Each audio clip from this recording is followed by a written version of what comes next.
Tu dois partir, m'a dit ma mère lors du dîner de Noël. J'ai répondu, mais je paie tout. Le lendemain matin, je suis partie et je n'ai jamais regardé en arrière. Je suis Christelle Mercier. J'ai 30 ans et ma propre mère m'a mise à la porte de la maison le jour de Noël, quelques instants après que je lui ai servi une dinde que j'avais payée, dans une maison dont je payais le prêt immobilier. Avant de vous parler des conséquences explosives qui ont déchiré ma famille et finalement m'ont libérée, faites-moi une faveur et dites-moi d'où vous regardez dans les commentaires ci-dessous. C'est toujours incroyable de voir jusqu'où ces histoires peuvent voyager. Très bien, allons-y. La neige tombait devant la fenêtre de la salle à manger.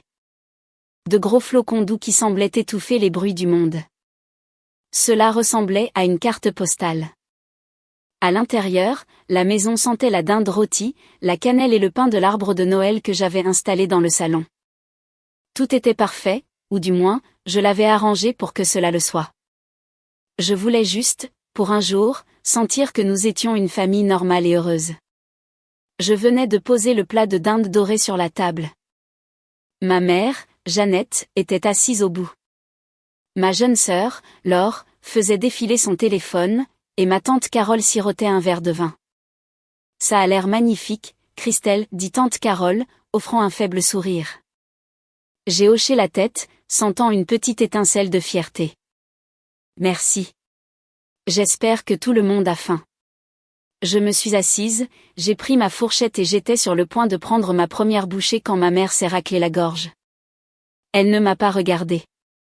Elle fixait un poing sur le mur juste au-dessus de mon épaule. Christelle, commença-t-elle, sa voix calme, presque désinvolte. Je pense qu'il est temps que tu trouves ton propre endroit. Tu dois partir. La fourchette dans ma main s'est arrêtée à mi-chemin de ma bouche. Le tintement des couverts autour de la table a cessé. Le seul son était le doux crépitement du feu dans la cheminée. J'ai lentement abaissé ma fourchette, m'assurant que le mouvement était délibéré, contrôlé. Je ne lui donnerai pas la satisfaction d'une réaction. Vraiment ? J'ai demandé, ma voix ne trahissant rien du chaos qui éclatait dans ma poitrine. Je l'ai regardé droit dans les yeux. Pourquoi ça ? Elle a finalement rencontré mon regard, son expression illisible. C'est juste le moment. Tu as 30 ans. Laure a besoin de son espace. J'ai besoin de mon espace. J'ai pris une lente inspiration. Je vois. Eh bien, juste pour être clair, je paie le loyer, ou plutôt le prêt immobilier. Je paie l'électricité, le gaz, Internet et le forfait téléphonique familial.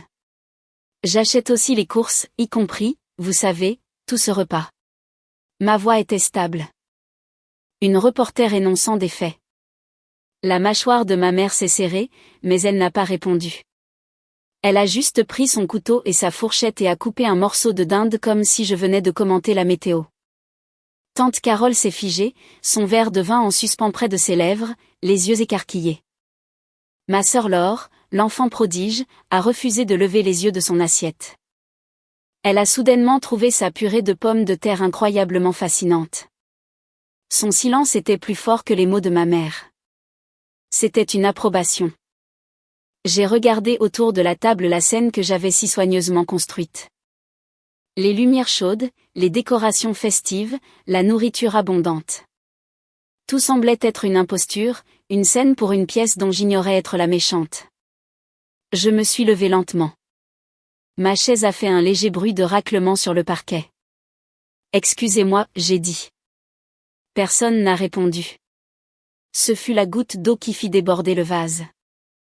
Mais pour comprendre pourquoi ce vase était déjà plein à ras-bord, il faut remonter un an en arrière, au jour où j'ai reçu l'appel téléphonique qui a tout changé. Un an avant ce dîner de Noël, ma vie m'appartenait.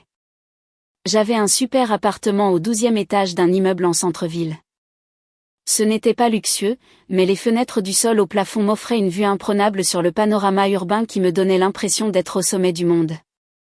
Ma routine était simple.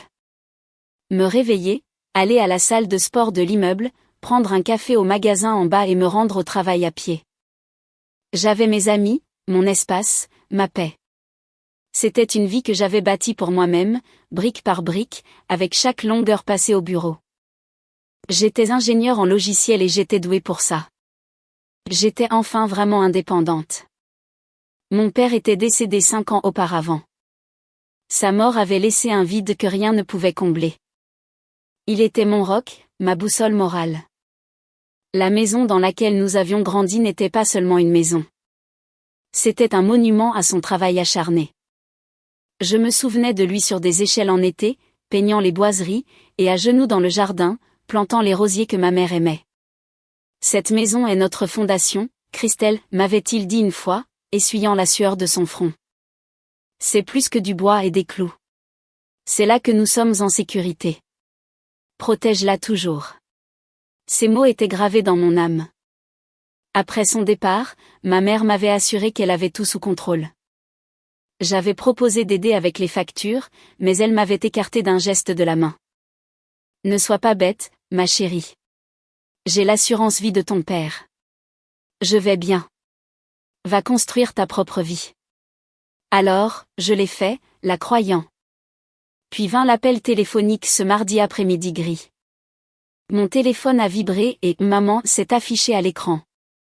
J'ai répondu avec un sourire. Salut, maman. Qu'est-ce qui se passe? Sa voix m'est revenue comme un murmure étouffé et désespéré. Christelle. Oh, Christelle. Instantanément, mon sourire a disparu. Mon cœur a bondi dans ma gorge. Maman, qu'est-ce qui ne va pas? Tu vas bien? La maison, a-t-elle sangloté, les mots se brisant. La banque a envoyé une autre lettre. La dernière. Ils vont prendre la maison. Le monde a semblé basculer sur son axe. De quoi parles-tu? Je pensais que tu payais les mensualités. Tu as dit que tu allais bien. J'ai essayé, a-t-elle gémi, sa voix s'élevant en un véritable cri. J'ai vraiment essayé, mais mon travail à temps partiel a réduit mes heures et l'argent de l'assurance. Il a juste disparu si vite. Je ne voulais pas t'inquiéter. J'avais tellement honte. Saisie. Le mot était comme un coup de poing dans l'estomac. Tout ce que je pouvais voir était le visage de mon père. Son sourire fier alors qu'il se tenait sur la pelouse fraîchement tondue, protège-la toujours. Ces mots résonnaient dans ma tête, un commandement solennel. Perdre cette maison, c'était comme le décevoir de la manière la plus fondamentale. De combien as-tu besoin, maman? Quel est ton retard? Mon esprit était déjà une calculatrice frénétique. Nombre et budget tourbillonnaient. Ils ont dit que j'ai 3 mois de retard. Elle a reniflé. C'est des milliers d'euros, Christelle. Je n'ai pas ça. Je n'ai plus rien. Il n'y avait pas de décision à prendre. C'était un instinct, un devoir, le commandement de mon père. Ne t'inquiète pas, maman, j'ai dit, ma voix ferme, projetant une confiance que je ne ressentais pas. Je vais m'en occuper. Je vais tout gérer. Nous ne perdrons pas la maison. Le soulagement dans sa voix était palpable. Oh, Christelle, merci. Merci. Ce week-end-là, j'emballais ma vie dans des cartons. J'ai payé une pénalité de 2000 € pour résilier mon bail. Alors que les déménageurs emportaient le dernier carton de mon appartement, je me tenais près de la fenêtre, jetant un dernier regard sur le panorama urbain qui avait été la toile de fond de ma liberté. Je me suis dit que c'était temporaire, un noble sacrifice. Quand je suis arrivée chez moi, ma mère m'a serré dans ses bras avec une force désespérée. Oh, Christelle, a-t-elle murmuré contre mon épaule, sa voix épaisse d'une émotion feinte. Tu me sauves. Tu es mon héroïne. Je l'ai serrée à mon tour, sentant l'odeur familière de son parfum, et j'ai ressenti une bouffée de fierté. Je faisais la bonne chose. J'étais une bonne fille. J'honorais mon père. Je n'avais aucune idée que je ne sauvais pas seulement la maison. Je signais la fin de ma propre vie. Le premier mois fut un tourbillon de contrôle des dommages financiers. J'ai fait un chèque à la banque qui a fait trembler ma main, rattrapant les 3 mois de mensualités impayées. Puis j'ai mis en place un virement automatique pour le paiement mensuel de 1200 €. Cela seul était plus que mon ancien loyer. Puis vinrent les charges, 1150 € pour l'électricité et le gaz. Internet coûtait 80 €. Le forfait téléphonique familial, que ma mère avait commodément mis à mon nom il y a des années et oublié, était un autre 120 €. Puis il y eut les courses. Ma mère, il s'est avéré, avait développé un goût pour tout ce qui était bio. La facture hebdomadaire des courses n'était jamais inférieure à 200 €. Je me souviens d'être resté dans l'épicerie un soir, épuisé après une journée de travail de 10 heures. J'avais une belle entrecôte à la main, un petit plaisir pour moi-même. Puis j'ai regardé la liste que ma mère m'avait envoyée par SMS. Cal bio, pain sans gluten, huile d'olive importée. J'ai fait le calcul dans ma tête. J'ai remis l'entrecôte en place. J'ai acheté le cal. Plus de la moitié de mon salaire avait disparu avant même que je puisse penser à mes propres besoins. Mes paiements de prêts étudiants semblaient être un poids de plomb. Mon assurance auto, ma propre facture de téléphone, mon désir de mettre quelque chose, n'importe quoi, en épargne. Tout cela est devenu un rêve lointain. Mon meilleur ami, Marc, avait vu le désastre arriver de loin. Nous nous sommes retrouvés pour une bière, et c'était la première fois que je le voyais depuis un mois. « Tu as l'air en enfer, ma fille, dit-il sans détour, prenant une gorgée de sa bière. J'ai juste haussé les épaules, trop fatigué pour argumenter. C'est beaucoup. Je suis sérieux, dit-il, se penchant en avant. Comment ça se passe vraiment là-bas? C'est bien, j'ai dit un peu trop vite. Je reprends le contrôle. C'est juste temporaire. Marc m'a jeté un regard. Celui qui disait qu'il n'y croyait pas une seconde. Christelle, nous sommes amis depuis que nous sommes en première année de fac. Je connais ta mère. Tu te souviens quand ton père était malade et qu'elle a acheté ce SUV flambant neuf parce qu'elle méritait quelque chose de sympa pour surmonter le stress? Tu te souviens quand Laure voulait faire ce voyage scolaire en Europe et qu'elle t'a convaincu d'encaisser une partie de tes bons d'épargne que tes grands-parents t'avaient donnés, promettant de te rembourser? J'ai grimacé. Il avait raison. J'avais oublié ça. Ou plutôt, j'avais choisi d'oublier. Elle ne m'avait jamais remboursé. C'est différent, j'ai insisté, bien que ma voix manquait de conviction. C'est la maison. La maison de papa. Je ne peux pas la laisser la perdre. Et elle le sait, rétorqua Marc, sa voix ferme mais gentille. C'est le bouton sur lequel elle appuie. C'est le plus gros, le plus brillant des boutons qu'elle a, et elle s'y penche de tout son poids. Je te dis juste, ma fille, sois prudente. Ne t'immole pas par le feu pour les garder au chaud. Ils te regarderont juste brûler et se plaindront que la lumière vacille. Ces mots sont restés avec moi, une écharde inconfortable dans mon esprit, mais je les ai repoussés. Ils ne comprenaient pas. C'était ma famille. C'était mon devoir. Mais le fardeau était invisible. Ma mère et ma sœur voyaient les lumières rester allumées, le réfrigérateur rester plein, le Wi-Fi ne jamais coupé. Elles ne voyaient pas la dette de carte de crédit croissante que j'accumulais pour couvrir les lacunes. Elles ne me voyaient pas manger des ramen au déjeuner à mon bureau pour économiser de l'argent. Elles ne voyaient pas les invitations d'amis que je devais constamment refuser. Désolé, les gars. Je ne peux pas ce week-end. Je suis débordée. C'était un mensonge. Je n'étais pas débordée. J'étais fauchée. L'isolement était la pire partie. Je vivais dans une maison avec 2 autres personnes. Pourtant, je me sentais complètement et totalement seule. J'étais un fantôme dans ma propre vie, finançant silencieusement un monde dont je ne faisais plus partie. La gratitude du premier jour était depuis longtemps disparue, remplacée par une attente silencieuse, lourde et anéantissante. La transition de bénéficiaire reconnaissante à reine exigeante fut si graduelle que je l'ai presque pas remarquée.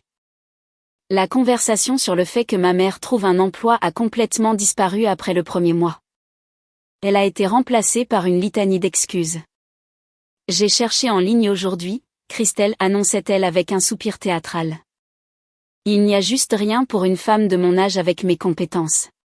Ces compétences, autant que je pouvais en juger, consistaient à regarder la télévision en journée et à gérer le calendrier social de son club de lecture.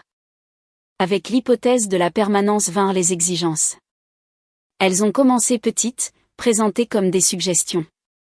Tu sais, Christelle, j'ai vu une publicité pour cette nouvelle crème pour le visage merveilleuse. Elle est censée rajeunir ta peau de 10 ans. On devrait en prendre. On était un pronom qu'elle utilisait souvent quand elle voulait dire tu. Le plus grand changement est venu avec sa vie sociale, maintenant que la menace de saisie était écartée. Elle était impatiente de retrouver son statut parmi ses amis. Cela a culminé avec l'annonce qu'elle organisait son club de lecture. Ce sera charmant, dit-elle, rayonnante. Juste quelques dames pour du vin et du fromage. Un peu de normalité. Je suis rentrée du travail ce vendredi-là dans une maison pleine de ses amis. La musique jouait, le vin coulait à flots. Ma mère, qui tenait la cour dans le salon, m'a fait signe quand je suis entrée, épuisée et débraillée. Oh, tout le monde, voici ma merveilleuse fille, Christelle. Elle nous a tellement aidés à la maison. Je me sentais comme une employée de maison. J'ai esquissé un sourire forcé, marmonné un bonjour et me suis échappée dans ma chambre. 1 heure plus tard, elle a frappé à ma porte. Christelle, ma chérie, tu pourrais être adorable et aller au magasin? On n'a plus de chardonnay. Elle tenait déjà un billet de 20 €. Un seul billet de vin pour une bouteille de vin qui, je le savais, coûtait au moins autant, sans parler des 3 autres bouteilles qu'elles avaient déjà consommées. J'ai pris les 20 €, je suis allée au magasin et j'ai payé 2 autres bouteilles avec ma propre carte de débit. Quand je suis revenue, elle ne m'a même pas remerciée. Elle a juste pris le sac et a dit « Oh, bien. Tu es de retour » avant de se retourner vers ses amis. J'ai passé le reste de la nuit dans ma chambre, écoutant leurs rires, sentant mon ressentiment se transformer en un nœud dur et amer dans mon estomac. Le lendemain matin, c'est moi qui ai dû nettoyer les verres de vin et les assiettes de fromage qu'elles avaient laissées éparpillées dans la maison. Laure, pendant ce temps, vivait dans une bulle bienheureuse, complètement isolée de la réalité financière. Pour elle, l'argent était un concept abstrait qui apparaissait comme par magie chaque fois qu'elle en avait besoin. Un nouveau téléphone, des billets de concert, un week-end avec ses amis. Elle allait juste voir maman, qui venait ensuite me voir. Le coup de grâce dans cette phase de ma désillusion est survenu lors d'une journée de télétravail. J'étais en conférence téléphonique avec mon équipe, discutant d'un bug critique dans notre logiciel. Ma mère a choisi ce moment précis pour commencer à passer l'aspirateur juste devant la porte de ma chambre. J'ai coupé mon microphone et j'ai ouvert la porte. « Maman, s'il te plaît » j'ai murmuré avec urgence. Je suis sur un appel très important pour le travail. Elle a éteint l'aspirateur avec un soupir agacé. Eh bien, excuse-moi d'essayer de garder une maison propre. Certaines d'entre nous ne peuvent pas rester assises toute la journée à parler. Plus tard, j'ai essayé de lui expliquer calmement. Maman, ce travail, celui que tu penses être juste moi assise et parlant, paie le prêt immobilier de cette maison. Son visage est passé de l'agacement à la fureur en une fraction de seconde. Sa voix est tombée à un chuchotement bas et venimeux. N'ose pas me jeter ça à la figure. Je suis ta mère. C'est ma maison. Tu vis ici sous mon toit. L'audace à couper le souffle m'a laissé sans voix. Elle avait complètement réécrit la réalité. Dans son esprit, elle était la propriétaire bienveillante, et j'étais la locataire ingrate qui avait de la chance d'être là. Je l'ai juste regardée et dans ses yeux froids et défiants, j'ai vu que la femme que je pensais sauver avait disparu. À sa place se trouvait une étrangère et j'étais piégée avec elle. Au milieu de la guerre froide croissante à la maison, mon travail est devenu mon seul refuge. Le bureau était un lieu de logique et de raison, où l'effort était récompensé et la compétence valorisée. C'était tout ce que ma maison n'était pas. Mon patron, Monsieur Dubois, était un homme d'une 50aine d'années. Aiguisé, exigeant, mais finalement juste. Il ne se souciait pas de votre vie personnelle. Il se souciait des résultats et je les livrais.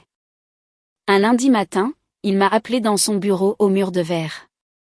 La vue de la ville depuis sa fenêtre était encore meilleure que celle de mes anciens appartements. « Christelle, asseyez-vous » dit-il, me faisant signe vers la chaise en face de son grand bureau en acajou. J'ai examiné les évaluations de performance trimestrielles. Mon estomac a fait un petit saut. Votre travail sur le client Dupont a été exceptionnel. Il a continué, allant droit au but. Vous avez pratiquement sauvé ce contrat. Votre chef d'équipe ne tarit pas d'éloges à votre sujet. Merci, monsieur, je suis parvenu à dire, ressentant une bouffée de fierté sincère. J'avais une excellente équipe. Ne soyez pas modeste, dit-il avec un léger sourire. Je sais qui fait le gros du travail. Ce qui m'amène à mon point suivant. Nous lançons une nouvelle initiative baptisée Projet Rossignol. C'est notre candidature pour les grandes ligues, une suite logicielle de plusieurs millions d'euros pour l'industrie des soins de santé. C'est un enjeu majeur, une forte pression, et les délais seront brutaux. Il a marqué une pause, se penchant en avant, les yeux fixés sur moi. Je suis en train de constituer une nouvelle équipe de direction pour la diriger. Je vous veux dedans, pas comme membre junior, mais comme chef d'équipe adjointe. L'air a quitté mes poumons. Ce n'était pas seulement une étape supérieure. C'était un bond. C'était le genre d'opportunité déterminante pour une carrière qui pouvait tout changer. Cela signifiait un nouveau titre, de nouvelles responsabilités, et surtout, une promotion sérieuse avec un salaire correspondant. C'était une bouée de sauvetage. Bien sûr, a-t-il averti. Cela signifiera des heures de war room, des nuits tardives, des week-ends de travail, un engagement total. Il n'y a pas de place pour l'erreur. Mais si nous réussissons cela, vous écrirez votre propre destin dans cette entreprise. Alors, qu'en dites-vous ? Je suis partante, j'ai dit, ma voix remplie d'une conviction que je n'avais pas ressentie depuis des mois. À 100%. Merci, monsieur Dubois. Je ne vous décevrai pas. Je suis sortie de ce bureau me sentant pousser des ailes. Le poids étouffant de ma vie à la maison semblait se lever, remplacé par une poussée d'adrénaline et d'espoir. C'était ma porte de sortie. C'était mon avenir. J'étais tellement euphorique par la nouvelle que j'ai enfreint ma propre règle et l'ai partagée à table ce soir-là. Je l'ai présentée comme une victoire pour nous toutes. C'est une énorme opportunité, j'ai expliqué, essayant d'injecter de l'enthousiasme dans l'air mort. La promotion s'accompagnerait d'une augmentation de salaire significative. Cela rendrait les choses beaucoup plus faciles ici. Laure a grogné derrière son téléphone. Alors, tu vas travailler encore plus. Super. Ma mère a posé sa fourchette avec un mouvement délicat et délibéré. C'est bien, ma chérie, a-t-elle dit, son ton dégoulinant de condescendance. Mais qu'en est-il de la maison ? Les gouttières sont bouchées. La salle de bain du bas a un robinet qui fuit. On ne peut pas s'attendre à ce que je gère toutes ces réparations ménagères toute seule. Je l'ai regardé, mon bref moment de joie s'évaporant comme de la brume. Maman, ce sont des choses mineures. Je peux appeler un homme à tout faire. C'est ma carrière dont nous parlons. C'est la chose même qui me permet de payer cette maison et toutes les réparations dont elle a besoin. Pas besoin d'être sur la défensive, dit-elle, se tamponnant les lèvres avec une serviette. Il semble juste que tes priorités soient bizarres. Une femme est censée prendre soin de sa maison. Ton père a toujours pris soin de la maison. La comparaison avec mon père était un coup bas et elle le savait. C'était conçu pour blesser, pour me remettre à ma place. Elle n'était pas fière de ma réussite. Elle en était menacée. Une promotion signifiait que je devenais plus puissante, plus indépendante. Cela signifiait que l'équilibre des pouvoirs se déplaçait et elle ne pouvait pas le supporter. Ma réussite n'était pas une ressource pour la famille. C'était une trahison de son contrôle. La fissure qui s'était formée entre nous s'est élargie en un canyon profond et infranchissable. La dispute concernant ma promotion a donné le nouveau ton glacial à notre foyer. Je me suis jetée à corps perdu dans le projet Rossignol, utilisant les heures harassantes comme une excuse bienvenue pour être n'importe où sauf à la maison. La maison n'était plus un lieu de conflit. C'était un lieu d'hostilité silencieuse et bouillonnante. Nous étions des colocataires qui se détestaient. J'ai commencé à payer toutes les factures en ligne depuis mon bureau, sauvegardant méticuleusement chaque email de confirmation. Je voulais une trace écrite numérique. Je voulais une preuve irréfutable de mes contributions, même si ce n'était que pour ma propre tranquillité d'esprit. Un samedi, pendant que ma mère et ma sœur étaient sorties faire du shopping, utilisant une carte de crédit dont je savais maintenant qu'elle existait, un fait qui me faisait bouillir le sang. J'ai décidé de m'attaquer à la montagne de courriers indésirables qui s'étaient accumulés sur la table de l'entrée. C'était une tâche que j'avais évitée, mais j'avais besoin de faire quelque chose de physique, quelque chose pour me distraire de la rage qui bouillonnait dans mes entrailles. Je triais le courrier en 2 piles, à déchiqueter et à recycler, quand je l'ai vu. C'était une fine enveloppe coincée entre un catalogue de meubles et un menu de plats à emporter. Elle provenait d'une compagnie de cartes de crédit différente de celles que j'avais trouvées auparavant. Celle-ci, une grande banque nationale. Elle était adressée à ma mère, et elle portait le même cachet rouge sinistre que la précédente. Compte en retard. Mon cœur a commencé à battre la chamade, un tambour lourd et rythmique contre mes côtes. Je pensais connaître l'étendue de sa tromperie, mais c'était quelque chose de nouveau. Avec des mains tremblantes, je l'ai déchirée. Ce n'était pas une facture pour des produits de luxe. C'était un relevé de prêt avec avance de fonds. Elle avait contracté un prêt de 5 000 € sur la carte il y a 2 mois. Le taux d'intérêt était usuraire, plus de 25%. Elle n'avait effectué aucun paiement, mais c'est la section mémo de la transaction qui m'a rendu physiquement malade. Elle indiquait frais de scolarité Université L. Miller. Lors. Ma mère avait contracté une avance de fonds à taux d'intérêt élevé pour payer les frais de scolarité de ma sœur, mais c'était impossible. J'avais personnellement mis en place un fonds d'études pour l'or avec l'argent de l'héritage que mes grands-parents m'avaient laissé. J'avais effectué des paiements mensuels dans ce fonds pendant des années, et j'avais donné à ma mère les informations du compte pour payer les frais de scolarité directement à partir de celui-ci. Le fonds avait plus qu'assez pour couvrir le semestre. J'ai reculé, m'appuyant contre le mur pour me soutenir. Les implications m'ont submergé dans une vague terrifiante. Elles n'avaient pas utilisé le fonds d'études. Elles l'avaient dépensé. Elles avaient vidé l'argent que mes grands-parents avaient laissé pour l'éducation de ma sœur. Et puis ma mère avait contracté un prêt usuraire pour le dissimuler, le laissant s'envenimer et accumuler des intérêts paralysants. Quand elles sont rentrées à la maison, les bras chargés de sacs de courses, je les attendais dans le salon. Je n'ai pas crié. Ma voix était étrangement calme.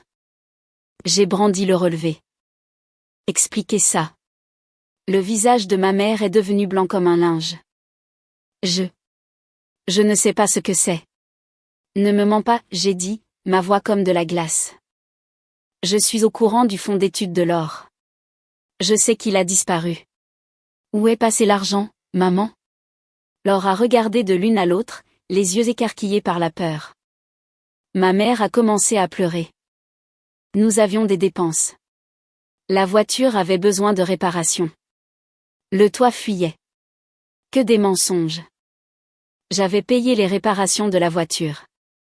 Le toit allait bien. Puis Laure, ma sœur chérie, a porté le coup de grâce dévastateur. Elle a commencé à sangloter. Je suis tellement désolée, Christelle. Je lui ai dit que nous devrions juste te demander l'argent, mais elle a dit que tu étais déjà tellement stressée par le prêt immobilier. Elle ne voulait pas te déranger. Elle a dit que tu serais en colère si tu savais que le fonds était vide. Ces mots, censés ressembler à une confession, étaient une trahison incommensurable. Elle savait. Elle savait que le fonds d'études avait disparu. Elle savait pour le prêt secret. Elle avait été une participante consentante à toute la dissimulation. Ma propre sœur m'avait regardé me tuer à la tâche, sachant qu'elles avaient volé son avenir et volaient maintenant le mien. Et elle n'avait pas dit un seul mot. Elle était complice de chaque mensonge. Le dernier lambeau d'affection fraternelle que j'avais pour elle est mort à ce moment-là. Après la révélation de la fraude aux frais de scolarité, quelque chose en moi s'est irrémédiablement brisé. La colère et la douleur étaient toujours là, mais elles étaient maintenant enfermées dans une épaisse couche de froide, dure résolution. Le lien émotionnel avec ma mère et ma sœur était rompu. Je ne les voyais plus comme une famille qui avait fait des erreurs. Je les voyais comme des adversaires. Le silence dans la maison est devenu absolu. Nous nous déplacions dans les espaces partagés comme des étrangers dans une morgue. L'air était épais d'accusations tacites et de trahisons impunies. Elles savaient que je savais tout et elles savaient qu'il n'y avait rien qu'elles puissent dire. Alors elles n'ont rien dit. Ma vie est devenue compartimentée. Au travail, j'étais une leader. J'étais décisive, respectée et en contrôle. Je me suis jetée dans le projet Rossignol. Les longues heures et les problèmes complexes étaient un anesthésique bienvenu pour la douleur de ma vie à la maison. Je construisais quelque chose de nouveau, quelque chose qui m'appartenait, et c'était ma seule salvation. À la maison, j'étais un fantôme. J'entrais par le garage, allais directement dans ma chambre, et ne sortais que tard le soir pour un bol de céréales quand je savais qu'elle dormait. J'ai continué à tout documenter, mais avec un nouveau sens du but. Ce n'était plus seulement pour ma propre santé mentale. C'était pour ma propre défense. J'ai compilé un dossier, un relevé financier complet de la dernière année. Chaque facture payée, chaque reçu d'épicerie, chaque relevé bancaire, chaque facture de carte de crédit trompeuse. J'ai tout sauvegardé sur un serveur cloud sécurisé. Un arsenal numérique attendant une guerre que je savais maintenant inévitable. À l'approche des fêtes, la tension dans la maison est devenue presque insupportable. Noël, une période qui était autrefois ma préférée, planait maintenant comme une menace. Une partie de moi, la partie logique, me criait de simplement partir, de faire mes valises, de disparaître et de les laisser faire face aux conséquences de leurs propres actions. Mais une autre partie, celle qui gardait encore le souvenir de mon père, résistait. Je ne pouvais pas me défaire de l'image de lui accrochant des lumières sur la maison. L'odeur de son fameux rôti de bœuf de Noël remplissant la cuisine. Partir avant Noël aurait semblé céder à la défaite, les laisser effacer sa mémoire et tout ce qu'il représentait. Alors, j'ai pris une dernière décision fatidique. Je leur offrirais un dernier Noël. Mais celui-ci serait à mes conditions. Ce ne serait pas une célébration. Ce serait un test, un jugement silencieux final. Je ferais tout. J'achèterais l'arbre. Je décorerais la maison. Je planifierais et cuisinerais un festin digne d'un roi. Je créerais une illusion parfaite et scintillante d'un joyeux Noël en famille. Je leur brandirais cette belle et fragile chose, une offrande faite de ma propre sueur et de ma douleur. Et je regarderais avec un détachement froid et clinique comment elle la briserait inévitablement en morceaux. Je savais qu'elle le ferait. Leur sentiment d'impunité était devenu un trou noir, consommant tout sans laisser la moindre trace de gratitude. Mais j'avais besoin de le voir arriver. J'avais besoin de cette preuve finale indéniable qu'il ne restait plus rien à sauver. Ainsi, dans les semaines précédant le 25, je suis devenu un tourbillon d'activités festives. J'ai acheté le plus grand arbre du lot. J'ai accroché des lumières jusqu'à ce que la maison brille. J'ai planifié un menu à plusieurs plats. Ma mère et ma sœur ont observé mes préparatifs avec un mélange de confusion et de lassitude. Elles ne comprenaient pas ce que je faisais, mais elles n'ont pas offert d'aider. Elles ont juste observé comme des vautours tournoyants, attendant de voir ce qui allait se passer ensuite. Elles n'avaient aucune idée qu'elles ne me regardaient pas me préparer pour une fête. Elles me regardaient me préparer pour une exécution. Le soir du réveillon de Noël, on aurait dit la scène finale d'une pièce de théâtre. La scène était prête, les acteurs en place, et l'air était épais de répliques tacites. J'avais passé toute la journée à cuisiner. La cuisine était emplie des riches odeurs de dinde en saumure et de tartes en train de cuire.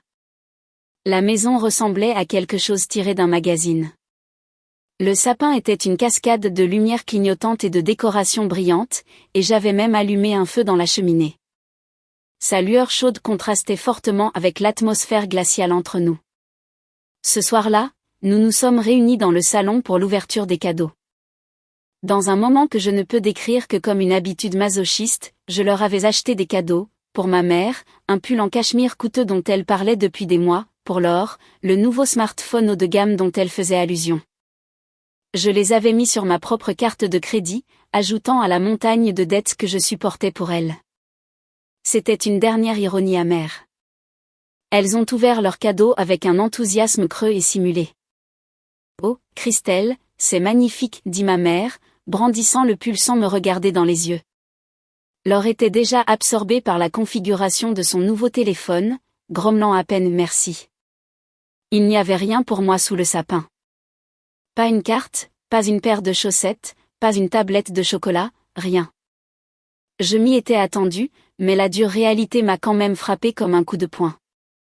C'était une déclaration si claire, si univoque, tu donnes, nous prenons. C'est l'intégralité de notre relation. Plus tard, j'étais dans la cuisine, me versant un verre d'eau, quand j'ai entendu les murmures de ma mère depuis le salon. Elle était au téléphone, sans doute avec sa sœur, ma tante Carole. Je me suis figée, me pressant contre le mur dans le couloir sombre, et j'ai écouté.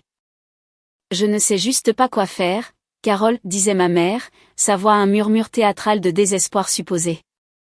Il agit si étrangement. Toute cette décoration et cette cuisine. C'est comme s'il essayait de prouver quelque chose. Il se promène avec ce nuage sombre au-dessus de sa tête, nous jugeant. Il y eut une pause pendant que tante Carole parlait à l'autre bout. J'imaginais son petit tube de sympathie, jetant de l'huile sur le feu. Je sais, continua ma mère, sa voix baissant encore. Tu as raison. Il a 30 ans, vit dans ma maison et agit comme s'il était le roi. Il a besoin d'une dose de réalité. Tu l'as dit toi-même la semaine dernière. Parfois, il faut être cruel pour être gentil. Cette fois, il apprendra ce qu'est le vrai monde sans moi sur qui s'appuyer. Il a besoin d'un bon coup de pied au derrière sans moi sur qui s'appuyer. Le délire était si absolu que c'était presque une œuvre d'art. Dans son récit, elle était le filet de sécurité, pas l'encre qui me traînait au fond. Et tante Carole, ma tante apparemment douce et solidaire, était celle qui lui murmurait du poison à l'oreille, lui donnant la justification dont elle avait besoin pour faire ce qu'elle était sur le point de faire. Un bon coup de pied au derrière. C'était une déclaration de guerre. Je me suis reculée silencieusement, le verre d'eau oublié dans ma main. La dernière étincelle de doute dans mon esprit s'est éteinte. Ce n'était pas un acte spontané de frustration. C'était prémédité. Elles en avaient discuté. Elles l'avaient planifié. Le dîner de Noël de demain n'était pas seulement un repas. C'était une embuscade. Je suis montée dans ma chambre et je me suis assise sur le bord de mon lit dans le noir. Je ne ressentais plus de tristesse. La douleur avait été consumée, ne laissant derrière elle qu'une certitude froide et dure. Je les ai finalement vues pour ce qu'elles étaient exactement. Ma mère, une manipulatrice hors pair paralysée par son propre sentiment d'impunité, et ma tante, une complice jalouse, se cachant derrière un masque de préoccupation familiale. Je suis restée éveillée pendant des heures, non pas dans le tumulte, mais dans une contemplation silencieuse. J'ai pensé à mon père, à sa force et à son intégrité. Je savais ce qu'il voudrait que je fasse. Il voudrait que je me batte pour moi-même, que j'honore la vie qu'il avait travaillé si dur pour me donner. Et ainsi, dans l'obscurité silencieuse de la veille de Noël, j'ai finalisé mon propre plan. Il ne s'agissait plus seulement de partir. Il s'agissait de reprendre le récit. Elles étaient sur le point de me pousser, mais elles n'avaient aucune idée que j'étais sur le point de riposter avec le poids plein et indéniable de la vérité. Au moment où j'ai fermé la porte de ma chambre après avoir quitté la table du dîner de Noël, c'est comme si un interrupteur avait basculé. La colère, la douleur, le choc, tout s'est retiré, remplacé par une clarté singulière et ciblée. Il n'y aurait plus d'arguments, plus de supplications, plus d'essais de leur faire entendre raison. Les mots étaient inutiles maintenant. Seule l'action comptait. Je n'ai pas claqué la porte. Je l'ai fermée doucement. Le déclic du loquet sonnait comme un point final définitif à un long et douloureux chapitre de ma vie. Pendant quelques minutes, je suis restée debout dans le noir, respirant calmement. Mon cœur était un tambour régulier, pas un colibri frénétique. L'adrénaline avait disparu, remplacée par un objectif froid comme la glace. Puis j'ai allumé ma lampe de bureau et je me suis mise au travail. Mes mouvements étaient méthodiques, presque robotiques. J'ai sorti mes 2 plus grandes valises du fond du placard, celles que je n'avais pas utilisées depuis que j'avais déménagé de mon premier appartement. C'étaient des fantômes poussiéreux d'une vie passée. Je les ai essuyées et ouvertes sur mon lit. D'abord, les documents, mon ordinateur portable professionnel, mes disques durs externes contenant toute ma vie numérique, mon passeport, mon acte de naissance, ma carte de sécurité sociale et le dossier contenant le titre de propriété de ma voiture. C'étaient les éléments qui prouvaient mon existence en tant qu'individu séparé de cette unité familiale. Ils sont allés dans mon sac à dos, le sac le plus important. Ensuite les vêtements. J'ai ouvert mes tiroirs et mon placard et j'ai commencé un triage impitoyable. Mes costumes de travail, mes chemises habillées, les chaussures coûteuses que j'avais achetées pour le mariage d'un ami, sont allés dans une valise. Ils représentaient la femme que j'étais dans le monde, la professionnelle compétente. Puis mes vêtements décontractés, jeans, pulls, tenues de sport. J'ai fait une pause, ma main planant au-dessus d'un vieux sweatshirt universitaire délavé. Il avait été mon préféré pendant des années. Je me souvenais l'avoir porté en étudiant pour les examens finaux, en célébrant avec des amis, en regardant des films avec mon père. Je l'ai tenu un instant, puis je l'ai plié et je l'ai remis dans le tiroir. Je n'emportais aucun fantôme avec moi. J'ai emballé mes articles de toilette, mon chargeur de téléphone, quelques livres que j'étais en train de lire. Chaque article était un choix conscient. C'est essentiel. C'est un fardeau. Le processus était une forme étrange et puissante de thérapie, un acte physique de rupture des liens. Je me débarrassais d'une peau, laissant derrière moi la version de moi-même qui avait toléré l'intolérable pendant bien trop longtemps. L'ensemble du processus a pris moins d'une heure. Mes 2 valises et mon sac à dos se tenaient près de la porte comme des soldats silencieux, prêts à être déployés. Ensuite, je me suis assise à mon ordinateur. J'ai ouvert le navigateur et je me suis connecté à mon compte bancaire secret, le fonds d'évasion. Le solde était plus sain que je ne l'avais pensé. Les longues nuits sur le projet Rossignol et les petits boulots en freelance avaient porté leurs fruits. C'était suffisant. Pas assez pour être à l'aise, mais assez pour être libre. J'ai réservé une chambre dans un motel de séjour prolongé de l'autre côté de la ville. Propre, anonyme avec sa propre kitchenette. Une semaine, payée d'avance. Mon premier acte de véritable indépendance en plus d'1 an. À 2 heures du matin, la maison était aussi silencieuse qu'une tombe. J'ai jeté un dernier regard autour de la chambre où j'avais grandi. J'ai vu les marques de crayon sur le cadre de la porte où mon père avait mesuré ma taille. J'ai vu l'affiche d'un groupe que j'avais adoré au lycée toujours accroché au mur. Ce n'était qu'une pièce, une collection d'objets et de souvenirs, qui me semblaient tous maintenant appartenir à quelqu'un d'autre. J'ai pris mes sacs. Le poids était substantiel, mais c'était un poids qui me rattachait, satisfaisant. Je portais toute ma vie, et ça me semblait juste. Je suis descendu les escaliers à pas de loup. Chaque pas une déclaration silencieuse de départ. Je gardais mes yeux fixés sur la porte d'entrée, refusant de regarder dans le salon où les lumières de l'arbre de Noël clignotaient encore joyeusement, un monument à une fantaisie qui s'était enfin brisée. J'ai tourné le pêne dormant avec une lenteur exaspérante. Le léger déclic du mécanisme sonnant comme un coup de feu dans le silence. Je me suis glissé dehors dans le froid mordant. La neige tombait toujours, recouvrant le monde d'une nouvelle couche de blanc. Ça ressemblait à une page blanche. Je n'ai pas regardé en arrière. J'ai chargé mes sacs dans le coffre de ma voiture, je suis monté, et je suis parti sans allumer la radio. Le seul son était le craquement de mes pneus sur la neige, le son de mon évasion. Pendant les premiers jours, mon monde était les 4 murs de ma chambre de motel. Le silence de ma famille était absolu, un trou noir de communication. J'ai travaillé à distance. Mon ordinateur portable, un portail vers un monde où j'étais toujours une professionnelle appréciée.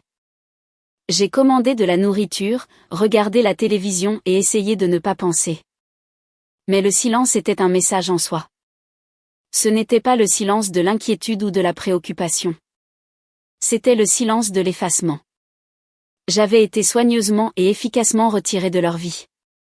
Et il n'y avait aucun vide laissé derrière. C'était une confirmation glaçante et douloureuse de ma remplaçabilité. Puis, le 8e jour, le silence s'est rompu et la guerre a commencé. Cela a commencé par un simple SMS de Laure. Un court et aigu coup de poignard. Comment as-tu pu faire ça à maman? Elle est en lambeaux à cause de toi. J'espère que tu es heureuse. J'ai fixé le message. Un rire amer s'est échappé de mes lèvres. En lambeaux.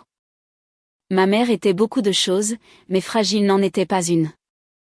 Avant même que je puisse décider comment répondre ou même si je devais répondre, mon téléphone a vibré à nouveau.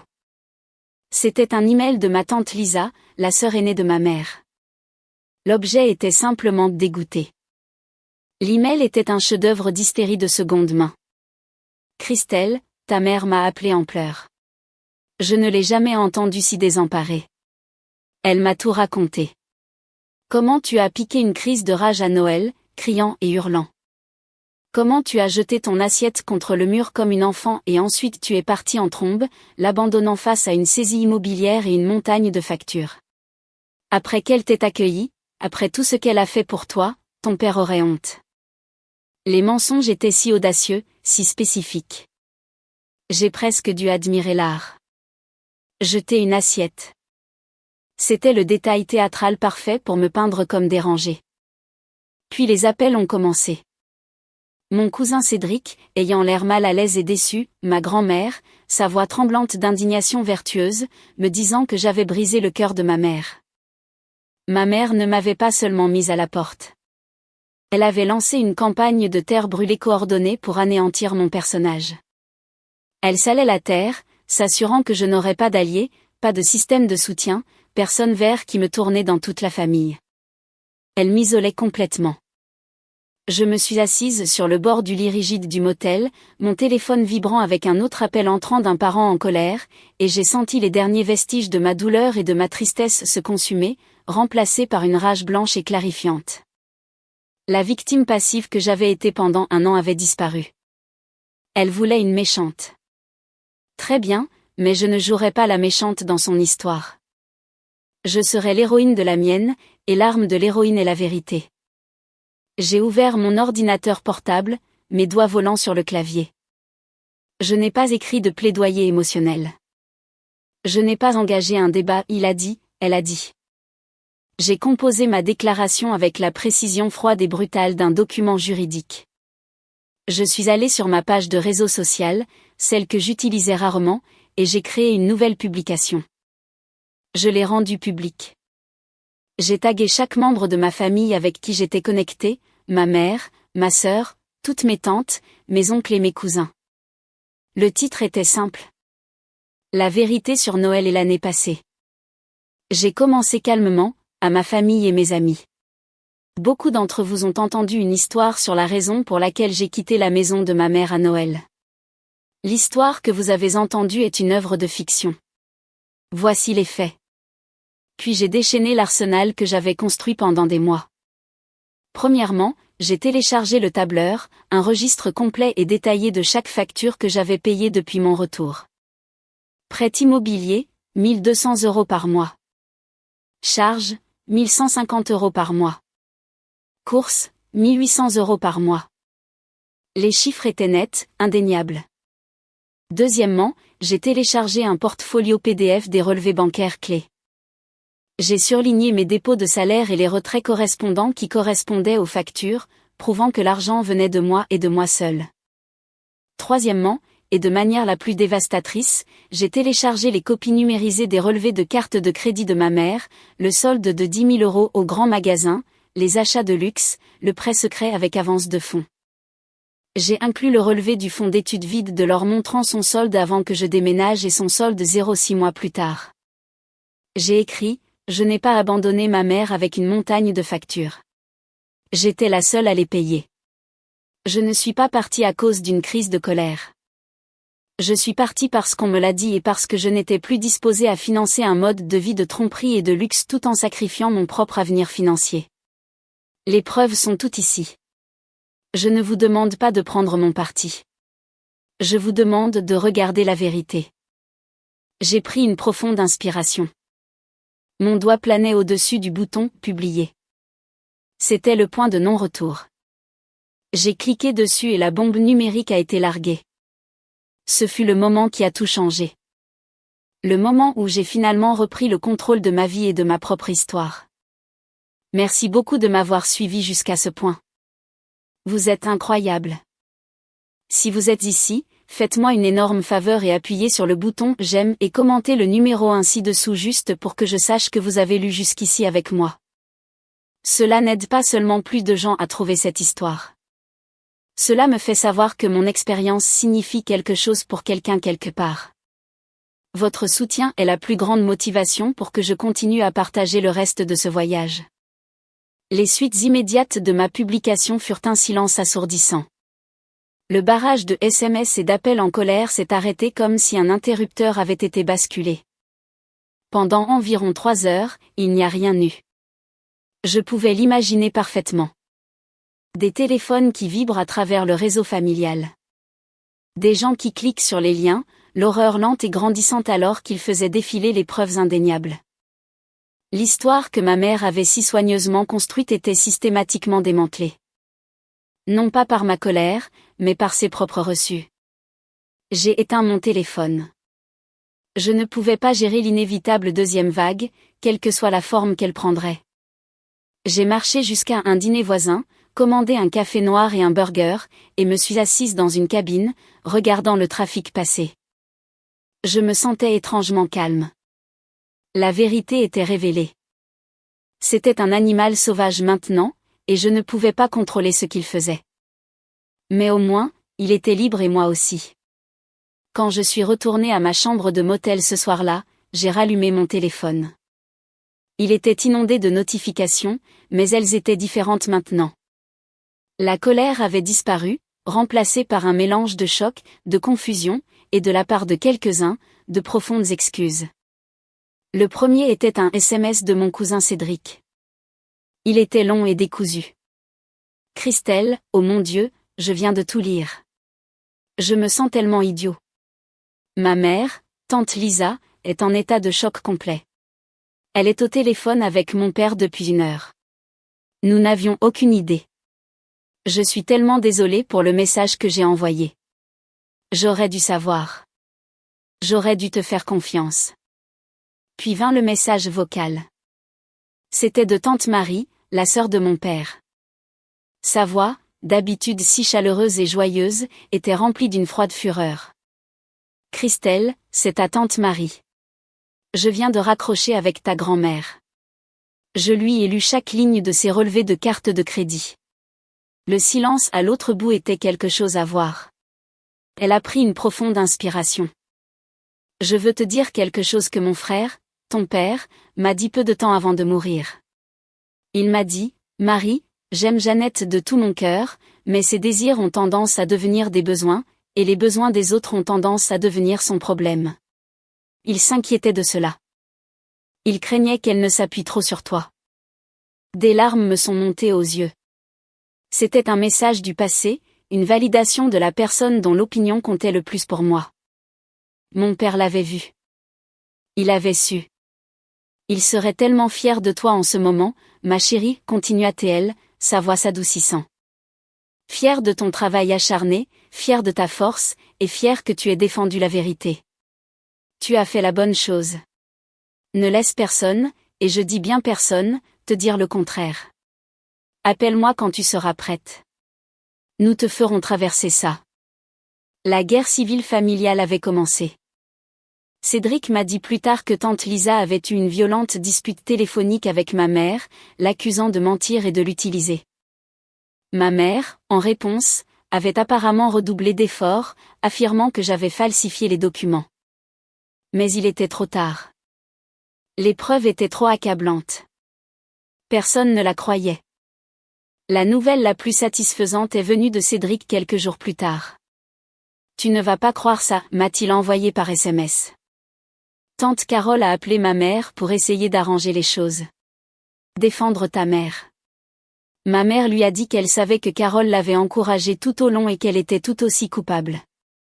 Puis elle lui a raccroché au nez. Je ne pense pas qu'elles se parleront de sitôt. Justice. Ce n'était pas bruyant ou dramatique. C'était le doux et satisfaisant clic de relations brisées et de mensonges exposés. Ma mère et tante Carole avaient essayé de m'isoler, mais finalement, elles ne s'étaient isolées qu'elles-mêmes. Elles étaient à la dérive sur un canot de sauvetage de leur propre fabrication, et personne ne venait les sauver. 6 mois peuvent sembler une éternité. La personne qui a fui dans la nuit enneigée de sa maison d'enfance se sentait comme une femme différente de celle qui se tenait maintenant dans son propre appartement, regardant le soleil du matin scintiller sur les gratte-ciel. Le motel de séjour prolongé avait cédé la place à un appartement d'une chambre lumineux et moderne.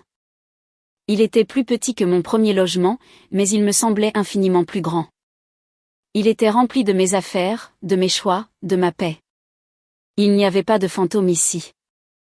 Le projet Rossignol avait été un succès monumental, dépassant toutes les attentes. Comme promis, Monsieur Dubois m'avait promu au poste de chef de projet senior. Le titre s'accompagnait d'un bureau de coin, un petit, mais il avait une fenêtre et un salaire qui me permettaient enfin de respirer. J'avais remboursé la dette de carte de crédit que j'avais accumulée pendant mon année de servitude. Je reconstruisais mes économies. Je reconstruisais ma vie. Je n'avais pas dit un seul mot à ma mère depuis Noël.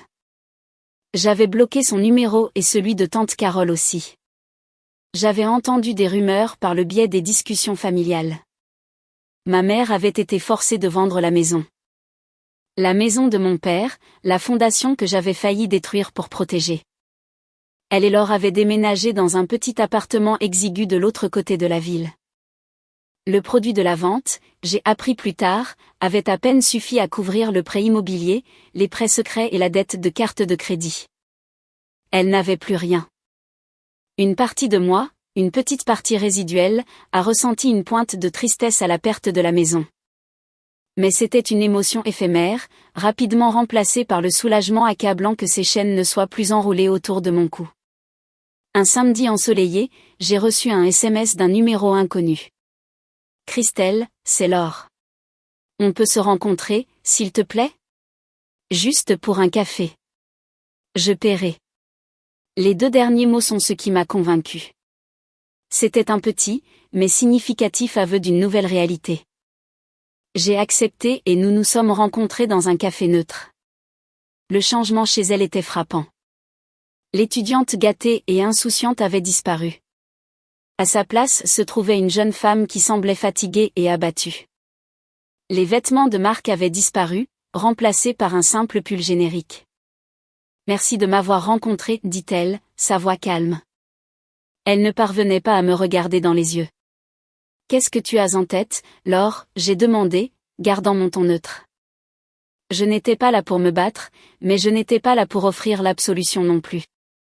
C'est dur, bégaya-t-elle, remuant son latte avec une baguette en plastique. Le nouvel appartement est horrible. Maman, elle est impossible à vivre maintenant que tu n'es plus là pour être sa cible. Tout est de ma faute. Le manque d'argent est de ma faute. Le fait que nous ayons dû vendre la maison est de ma faute. Le fait que sa vie ne soit pas parfaite est de ma faute. Elle m'a finalement regardé, ses yeux brillants de larmes non versées. Elle me blâme pour ton départ. J'ai juste écouté, prenant une lente gorgée de mon café. Je n'ai pas dit « je te l'avais dit ». Je n'ai pas dit « bienvenue dans mon monde ». J'étais si stupide, Christelle, murmura-t-elle, une larme s'échappant finalement et traçant un chemin sur sa joue.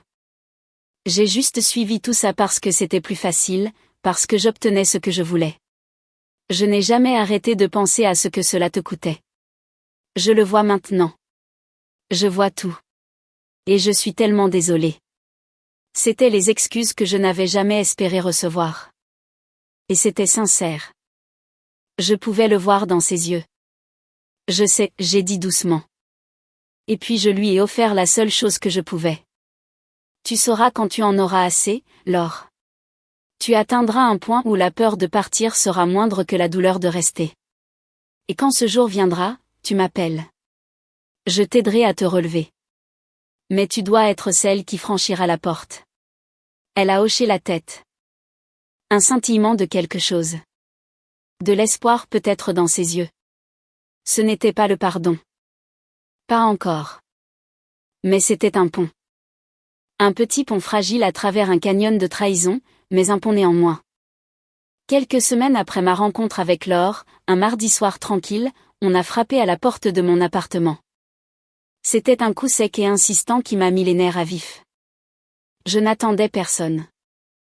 J'ai regardé par le Judas et un choc m'a traversé. C'était ma mère.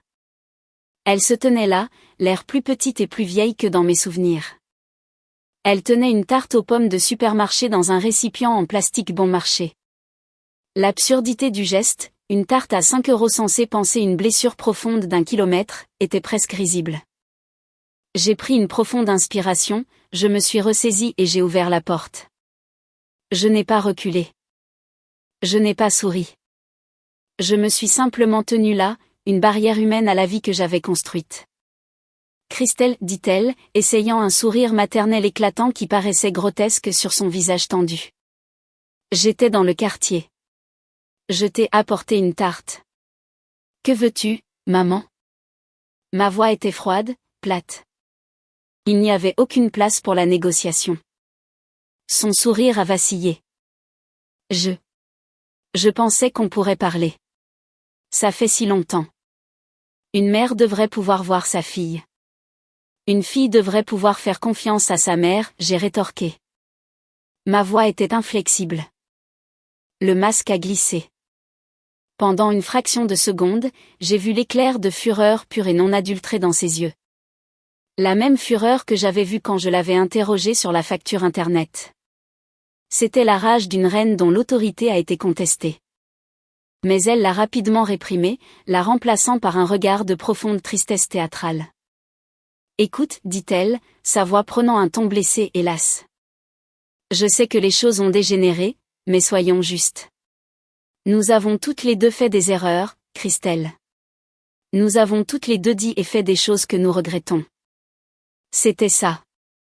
La non-excuse, le dernier coup de maître de la manipulatrice pour équivaloir sa campagne calculée d'un an d'abus financier et émotionnel à mon acte d'autopréservation. Dans son esprit, ses actions et mes réactions étaient des péchés équivalents. Elle n'était pas désolée pour ce qu'elle avait fait. Elle était désolée pour les conséquences qu'elle subissait maintenant. Je l'ai regardée, la tristesse soigneusement feinte, la tarte bon marché, la tentative désespérée de regagner un pied dans ma vie. Et j'ai senti le dernier petit morceau d'attachement émotionnel que j'avais pour elle se transformer en poussière et s'envoler. Il ne restait plus rien. Ni colère, ni haine, ni amour. Il n'y avait que le vide. Je n'ai pas argumenté. Je n'ai pas énuméré ses crimes. Je ne lui ai pas donné la satisfaction d'un combat. Je l'ai simplement regardé dans les yeux, j'ai soutenu son regard un long moment, et puis j'ai lentement et silencieusement fermé la porte devant elle. Le doux déclic du loquet fut le son le plus fort que j'ai jamais entendu. C'était le son d'une porte de cage qui se verrouille de l'extérieur. C'était le son d'une fin finale et irrévocable. Plus tard cette nuit-là, incapable de dormir, je fouillais dans une vieille boîte d'affaires de mon père que tante Marie m'avait envoyée, principalement des photos et des souvenirs. Tout au fond, sous une pile d'anciennes déclarations de revenus, se trouvait une épaisse enveloppe scellée. Dans la forte écriture familière de mon père, il y avait mon nom, Christelle. Mes mains tremblèrent en l'ouvrant. C'était une lettre datée de quelques mois seulement avant sa mort. Ma très chère Christelle, commençait-elle. Si tu lis ceci, cela signifie que je suis partie. J'écris parce qu'un père doit dire à sa fille des choses qu'il ne peut pas toujours dire à voix haute. J'aime ta mère de tout mon cœur, mais mon amour pour elle ne me rend pas aveugle. Elle a une peur en elle. Une peur de manquer qui la rend accapareuse. Son amour peut parfois ressembler à une cage, même quand elle veut que ce soit une forteresse. J'ai dépensé beaucoup de mon énergie au fil des ans à agir comme un tampon, essayant de te protéger, toi et Laure, des arêtes vives de ces insécurités. Ce travail n'est pas le tien, ma fille. Ton travail est de construire ta propre vie. Ne la laisse jamais te faire sentir que son bonheur est ta responsabilité. Ce n'est pas le cas. Ne sacrifie pas ton avenir sur l'autel de ses peurs. La maison n'est que du bois, des clous et des souvenirs, ta vie, ton intégrité, ton bonheur. C'est mon véritable héritage. Va le construire et sache que, où que je sois, je serai plus fière de toi que tu ne peux l'imaginer. Je me suis assise là, dans le calme de mon nouvel appartement, et j'ai pleuré. Non pas pour la famille que j'avais perdue, mais pour le père qui m'avait connu, vraiment connu, et qui m'avait donné sa bénédiction pour être libre toutes ces années auparavant. Je suis assise près de ma fenêtre maintenant. La ville à l'extérieur est une tapisserie de lumière clignotante. Chaque lumière, une histoire, une vie. Il y a un silence dans mon appartement. C'est un silence propre, paisible, le genre qui vous permet d'entendre vos propres pensées. C'est un silence que j'ai gagné. Il m'a fallu beaucoup de temps et beaucoup de thérapie pour déballer complètement cette année. La vraie trahison, j'en suis venu à le comprendre, n'a jamais été une question d'argent. L'argent n'était qu'un symptôme. La vraie trahison a été la lente et insidieuse réalisation que je n'étais pas vue comme une fille, mais comme une ressource, une utilité. Et quand cette utilité n'était plus pratique, elle devait être jetée. Regarder sa propre mère et ne pas voir l'amour, mais une analyse co-avantage dans ses yeux. C'est une blessure qui vous marque à un endroit que personne d'autre ne peut voir. Pendant si longtemps, j'ai été obsédée par l'idée de protéger l'héritage de mon père. Et je pensais que cet héritage était un lieu physique, une maison dans une rue résidentielle tranquille. Je me suis presque martyrisée pour cette maison. J'ai sacrifié mes finances, mes amitiés, ma santé mentale, tout cela pour protéger du bois, des clous et un souvenir qui s'estompait rapidement. Sa lettre m'a appris la vérité. Son héritage n'était pas la maison. C'était la leçon qu'il avait essayé de m'enseigner toute ma vie, que la valeur d'une personne se mesure à son intégrité, à sa capacité à se tenir sur ses deux pieds, et à la force de s'éloigner de ce qui la brise, peu importe à quel point elle l'a autrefois aimé. Je vois toujours ma tante Marie. Nous nous parlons au téléphone tous les dimanches. Elle est devenue la matriarche dont j'avais toujours eu besoin.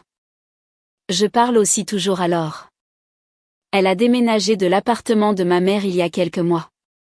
Elle a 2 emplois, un minuscule studio et, pour la première fois de sa vie, elle est fière d'elle-même. Notre relation est encore fragile, mais elle est réelle. Je ne sais pas ce que l'avenir nous réserve. Je reprends contact avec d'anciens amis. Je pense à recommencer à sortir avec quelqu'un. Je construis une vie qui est tranquillement, paisiblement et entièrement la mienne. Et je sais avec une certitude qui remplit toute mon âme que mon père serait fier.